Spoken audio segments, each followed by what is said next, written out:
Hiya, Squirt. So let me set the stage for you. The year is 2003.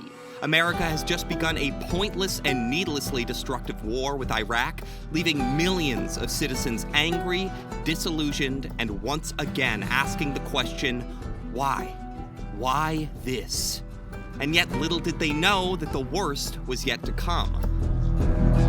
Because Donkey Konga 2 didn't release until 2004.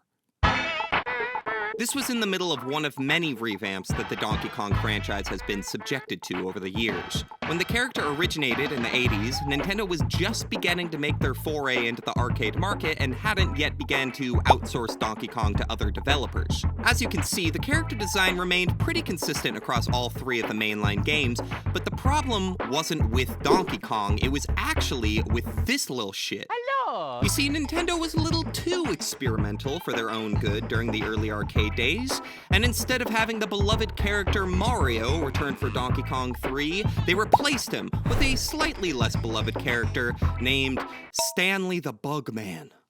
Also, now the game was a shooter for some reason. Needless to say, Donkey Kong 3 did not sell well, leading to Nintendo's abandonment of first-party development for the franchise and the first ghost age of Donkey Kong.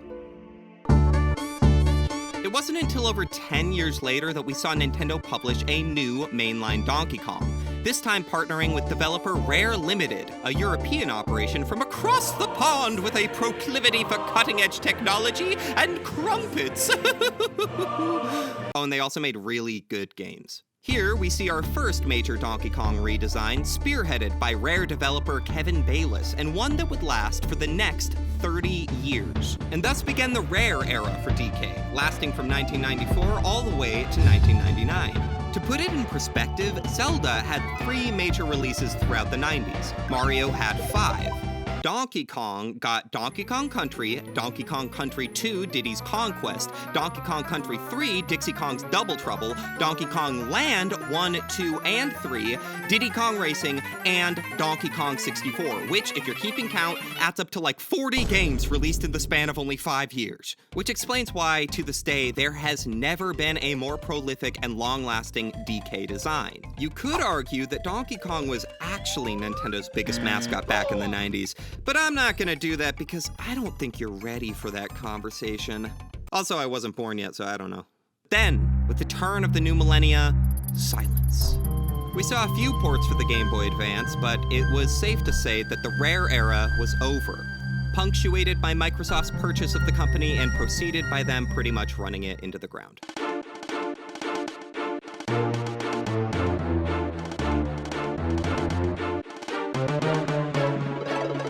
Once again, Donkey Kong was left without a home. In 2003, Nintendo shelled him off to Namco with a big set of double Bs known as the DK Bongos, one of the weirdest accessories Nintendo has ever made, and also one that would go on to define this odd and experimental age of Donkey Kong and the company as a whole. Namco used the bongos to develop the first a rhythm game in the same vein as Taiko no Tatsujin, and one that really hurts your hands for prolonged play sessions. Then, in 2004, Nintendo finally said, you know what? It's been 20 years. Let's bring our busty boy back home. Okay. This was the first year since 1983 that we saw the return of not just one, but 2 first-party developed DK games with Mario vs. Donkey Kong and Donkey Kong Jungle Beat. The former was developed by American subdivision Nintendo Software Technology, who has since gone on to make all future Mario vs. Donkey Kong games. But honestly, no one really gives a shit about them, so I'm just gonna ignore those games for the rest of the video. The latter was a 2.5D platformer with DK Bongo controls developed by Nintendo EPD Tokyo, the same big dogs who went on to make all of the mainline 3D Mario games from that point on, and who would eventually go on to make, well, we'll get to that. Although DK maintained the same Rare design, he went through a bit of an attitude shift for Jungle Beat, which you can clearly see just from the box art alone. This falls in line with a lot of Nintendo's character approach throughout the early 2000s. Everyone was just kinda pissed off for some reason. You know, I think Kirby was still just processing 9/11. But beyond featuring a more aggressive DK, the director for Jungle Beat wanted people to see this as a clean break from the ethos of the Donkey Kong Country games. So iconic characters like Diddy, Dixie, and the Kremlings didn't return, instead being replaced by characters like Sumo Kong and Karate Kong and Booby Kong? And despite the unconventional control scheme, the game was actually quite good. But this was just a stopgap for the series, and an unsuccessful one at that. Before long, Nintendo was once again trying to push Donkey Kong off on some other chumps who would take him. And to their credit, they found just about the biggest chumps in the industry. Payon had their shot at the franchise with DK Jungle Climb, DK King of Swing, and Donkey Kong Barrel Blast. That's right, they got 3 games, while Retro only got 2, but I'm getting ahead of myself. If the 90s were the Rare era, then the 2000s were the Bear era, because there were barely any good Donkey Kong games. While the overall design of Donkey Kong remained unchanged, the gameplay, level design, music, and overall feel of the games felt like a far cry from the prestige of 90s DK that we had yet to see replicated. During these 10 years of hopping from developer to developer, the fans had one simple request, and that was for a return to form.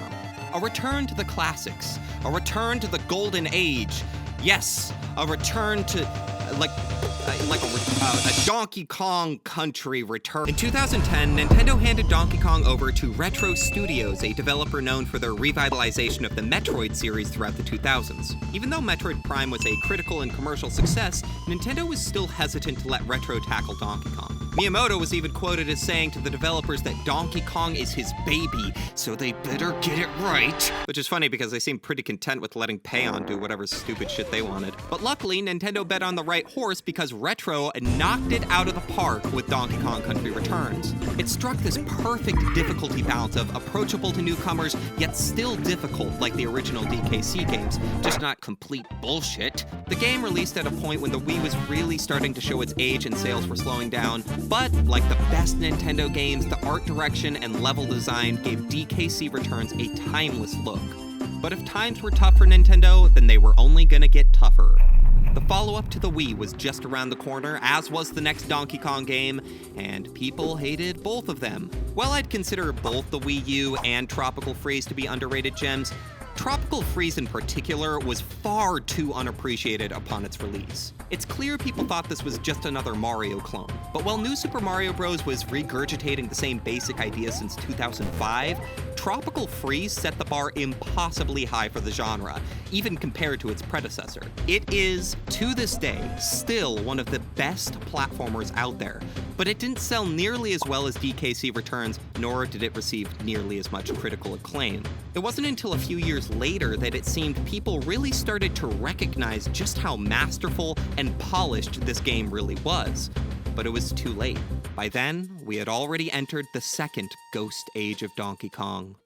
From 2014 to 2023, we only got a few sparse glimpses into the world of DK. Of course, we saw him featured in the typical spin-off games like Mario Party and Mario Kart, and in 2018, we got a Tropical Freeze Switch port, which thankfully ensured that DK's best game was no longer landlocked to a failed console. But it wasn't until the Mario movie that we got new official Donkey Kong tent. That's a mix between Kong and content, trademark. People were quick to point out that this movie version looked like a mix between the Kevin Bayliss design and the original, but little did we know that this design would not be unique to the movie alone.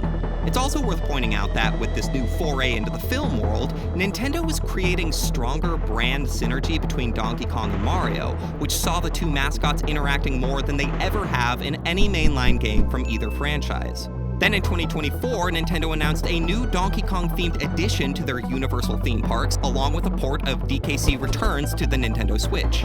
Although we still hadn't heard of a new DK game, it was clear that Nintendo had big plans to integrate Donkey Kong into their growth strategy as a company, and it was only a matter of time. And now we arrive at Donkey Kong Bonanza, the first DK game in 10 years, the first Nintendo-developed DK game in 20, and the first 3D DK platformer in over 25 years. And the question on everyone's mind isn't if the game is good or not. Like, obviously it's fucking good. You don't even need to check the review scores. Just look at DK's fur. Look at his little fingernails. No, the real question that people can't stop asking is it better than Super Mario Odyssey? This is a reasonable question seeing as it's a direct follow-up from the Odyssey team, but it's one that people are very hesitant to answer. Super Mario Odyssey is a beloved game that is still damn near flawless in many people's eyes. Personally, it was the sole reason I finally broke down and bought a Switch in 2017, since I was already playing Breath of the Wild on the Wii U. Is that cool? Is it, like, cool to say that I used to have a Wii U? All that to say, I loved Odyssey Odyssey then, and I still do. But if you're asking me, then yeah, man, this is a better game in pretty much every aspect. I feel like I'm gonna piss off a lot of gamer ladies by saying that, but it's true. I know it's still early, but the sheer scope, traversal, interactivity, and charm of this game I felt was a huge step up. It's not perfect, okay? It's not flawless, but when I was playing Bananza, it pretty clearly outperformed Odyssey in nearly every sense. But the thing is, and this is where I'm really gonna piss off the gamer ladies, while this is what I was expecting, it wasn't necessarily what I was hoping for. Despite sharing a genre, Donkey Kong has always distinguished himself from Mario in a few key areas, that being traversal, level design, difficulty, and score. And no, I'm not talking about your high score in Donkey Kong 3, Grandpa. I already told you no one cares about that game. I'm talking music, bops, bangers. This has always been a crucial facet in Donkey Kong games, especially during Rare's Golden Age and Retro's duology. And while there's definitely a few winks and nods to the score of the Golden Era, I don't think any of the music in this game really feels like it's on the same level as the soundtrack for, say, Diddy's Kong Quest or Tropical Freeze. In fact, it feels much more akin to a Mario soundtrack. That is to say, it's excellent, but it's missing that unique Donkey Kong flavor that has historically made his soundtracks so prolific. Alright, what about difficulty? That one's easy. I mean, DKC games aren't afraid to just whoop your ass for absolutely no reason. Meanwhile, Bananza introduces a major boss, and it's like... This is much more in line with Mario's approach to difficulty. Level design. Okay, this is a big one. 3D Mario has always been about letting you play in these worlds that always put fun and function over storytelling. There's definitely distinct visual coherence, atmosphere, theming in each world, but for the most part it's like, hey, why is there a floating platform here? I don't know, just jump on it and stop asking questions, you fucking idiot. And that's totally fine. It's a big reason why these levels are so airtight and perfectly crafted. But if you look at the Donkey Kong Country series, you'll notice that there's distinct environmental storytelling in each and every level. Platforms don't just exist so you can use them, they're tied to the world itself. On a pirate ship level, you're swinging between the masts and chucking barrels at these roided out swashbuckling dickheads. During the global warming level, you're seeing these trees get incinerated and tossing water fruit at nearby fires. Everything is there for both a mechanical and environmental reason.